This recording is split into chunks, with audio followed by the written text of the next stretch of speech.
네, 안녕하세요, 여러분. 오늘의 국어 수업 시작해 보도록 하겠습니다. 지난주에 여러분들의 후기를 살펴보니까 목소리가 작았다는 이야기가 참 많더라고요. 그리고 깨달았어요. 선생님이 마이크를 보통은 오른쪽으로 해야 소리가 좀 커지잖아요. 그러니까 무심결을 오른쪽으로 돌려놨는데 선생님이 사용하는 마이크는 왼쪽으로 해야 소리가 커지는 거였던 거예요. 그나마 다행히 아예 끝까지 돌리지는 않아서 목소리가는 들렸던 것 같습니다. 그래서 오늘은 시작하기 전에 잘 확인을 하고 했으니까 아마 여러분들 이번 영상은 목소리가 잘 들리지 않을까 걱정 안 하셔도 될 것 같아요. 자, 지난 수요일부터 고3 선배들부터 이제 등교를 시작했고 학교도 조금씩 등교 준비를 시작하고 있습니다. 이제 다음 주 수요일에는 중3부터 등교를 시작하게 되는데요. 학교에서 여러분들과 만나면 어떨까 상상이 안 돼요. 우리 너무 오랫동안 못 봐서 그런데요. 자, 우리 만나는 그날까지 영상으로 함께 수업 열심히 해보도록 할게요. 시작하기 전에 국어교과서와 국어공책 필기구, 오늘은 국어교과서를 중심으로 하도록 하겠습니다. 그래서 국어교과서와 필기구 준비해 주시고요. 그래도 국어공책도 함께 세트로 챙겨주면 좋겠어요. 자, 학교 수업을 위한 저작물, 선생님이 만든 영상과 자료는 이곳에서만 이용을 하고요. 마주하지 못하기에 더 많이 배려하고 존중하면서 가보도록 하겠습니다. 먼저 우리 배웠던 것들부터 다시 짚어보면서 해야 되겠죠. 네, 이제는 조금 익숙해졌을까요? 음악적 요소 운율, 회화적 요소 심사, 그리고 의미적 요소 추제. 이것들을 알아야 하는 이유는요, 시를 잘 쓰기 위해서도 있지만, 그거보다 더 큰 이유, 시를 더 잘 이해하기 위해서가 크다라고 생각하면 좋겠어요. 시인들이 주제와 운율과 심상을 어떤 과학적으로 분석적으로 생각하면서 시를 썼느냐? 그렇지는 않더라고요. 하지만 우리가 시를 감상하는 입장에서 나는 이 시가 왜 좋은지를 이야기할 때 이런 용어들을 알면, 이런 어휘들을 알면, 그리고 그런 이런 요소들을 우리가 분석할 줄 알면 더 잘 이야기할 수 있기 때문에 그렇습니다. 자, 그리고 시어의 특징 두 가지. 함축성, 늘어뜨리는 말이 아니라 이렇게 어, 잘 압축한 그런 말이다라고 하면 되겠고요. 압축하다 보니까, 줄이다 보니까, 자르다 보니까 여러 가지 뜻을 가지기도 하고 그 의미가 명확하지 않을 때도 있습니다. 이게 시의 어려움이기도 하지만요. 시의 매력이라고도 볼 수 있을 것 같아요. 자, 그 다음 분위기와 정서입니다. 분위기는, 정서는, 그렇죠. 지난번에 정서와 분위기를 이렇게 뒤집었더니 헷갈릴 것 같아서 이번에 순서를 좀 바꿔봤어요. 자, 분위기는 내가 느끼는 그 시를 통해서 내가 느끼는 감정을 분위기라고 합니다. 그 다음 정서는요. 그 시의 노래의 주인공이 느끼는 감정을 정서라고 이야기를 해요. 그런데 여러분들 우리가 저번에 존니와 조아라는 노래를 가지고 분위기와 정서를 이야기했는데 이걸 조금 헷갈려 하더라고요. 상황과 분위기 정서를 헷갈려 하는 친구들이 굉장히 많았습니다. 분위기와 정서는 좋다, 기쁘다, 행복하다, 슬프다, 우울하다 이런 감정, 느낌을 이야기해요. 그럼 상황은 무엇인가? 그 느낌을 느끼게 하는 이 사람이 겪고 있는 일은 무엇인가? 이 사람이 있는 장소는 어디인가? 이 사람이 살아가고 있는 시대는 시간은 언제인가? 이런 것들이 상황입니다. 그래서 여러분들이요, 분위기와 정서, 그리고 이 상황, 이걸 기억해 줬으면 좋겠어요. 자, 나의 분위기는 나의 상황에 의해 결정이 되겠죠. 아무리 아름다운 흥겨운 노래도요, 내가 정말 우울하고 슬플 때는요, 듣기 싫을 수 있어요. 그리고 그런 흥겨운 노래조차 우울하게 들릴 수가 있습니다. 마찬가지예요. 여러분들 정서를 알기 위해서는요. 그 시적 화자가 지금 어떤 상황 속에 있는지를 여러분들이 이야기할 수 있어야 돼요. 자, 분위기와 정서였습니다.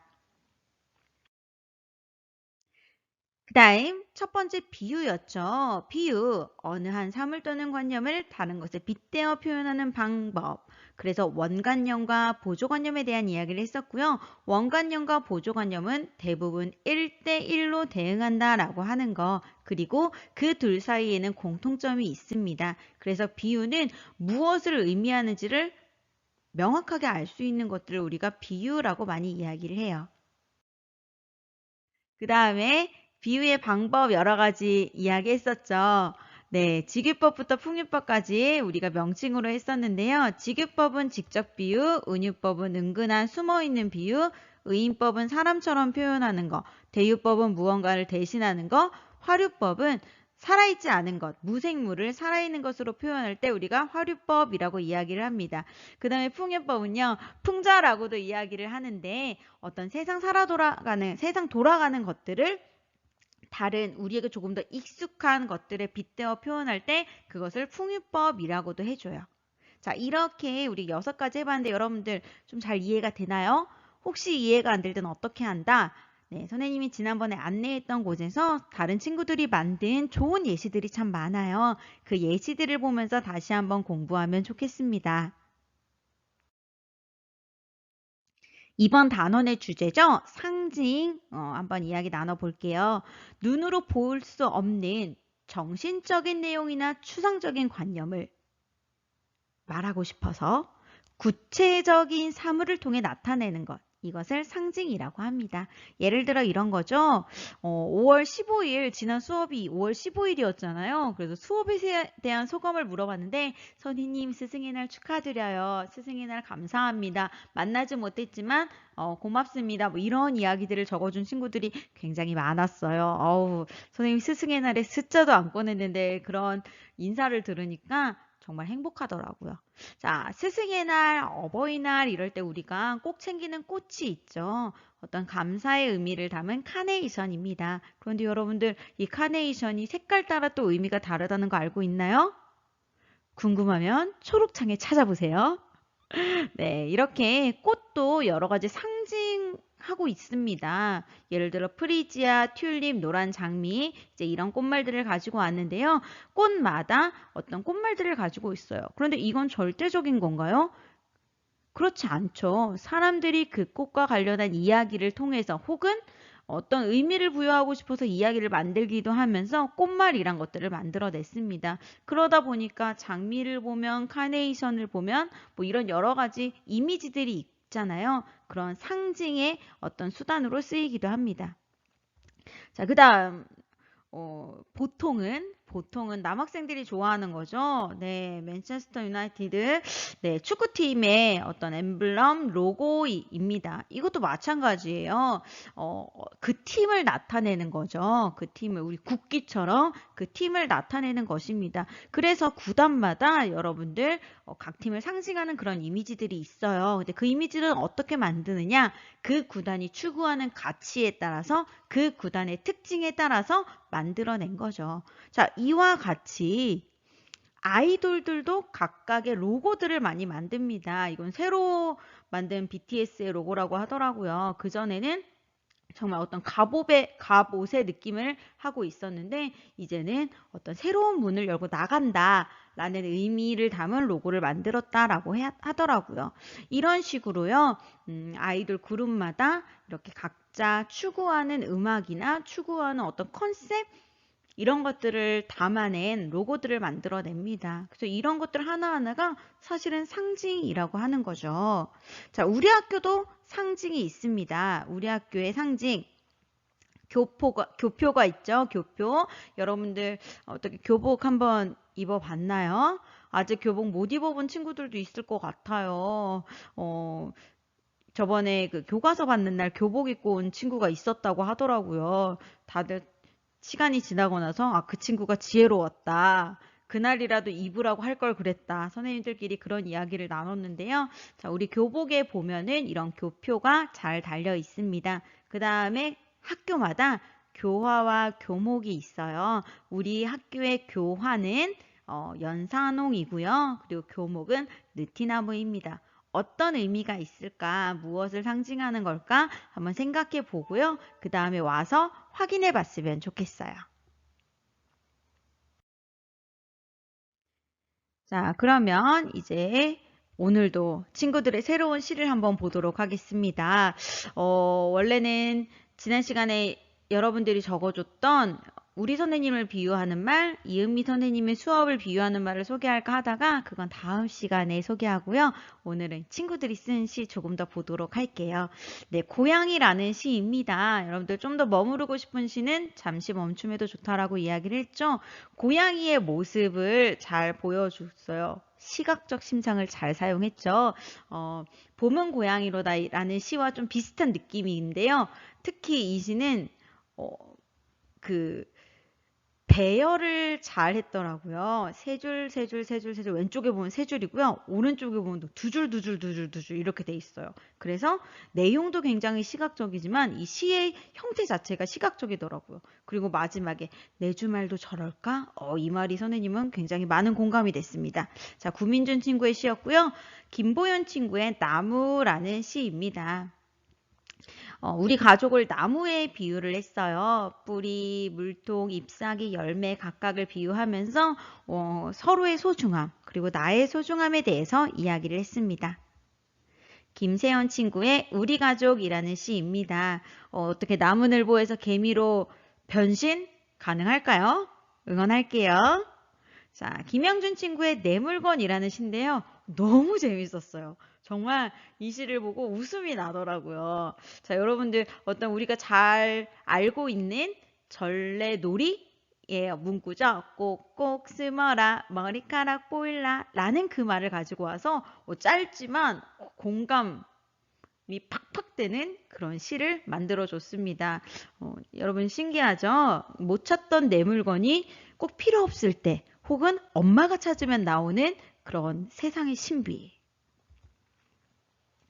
김일구 친구의 꽃이라는 시입니다. 코로나19로 힘든 상황 속에서 우리에게 위로가 되는 시일 것 같아서 같이 보고 싶었어요. 아름답고 억센 꽃, 우리가 함께 피워냈으면 좋겠습니다.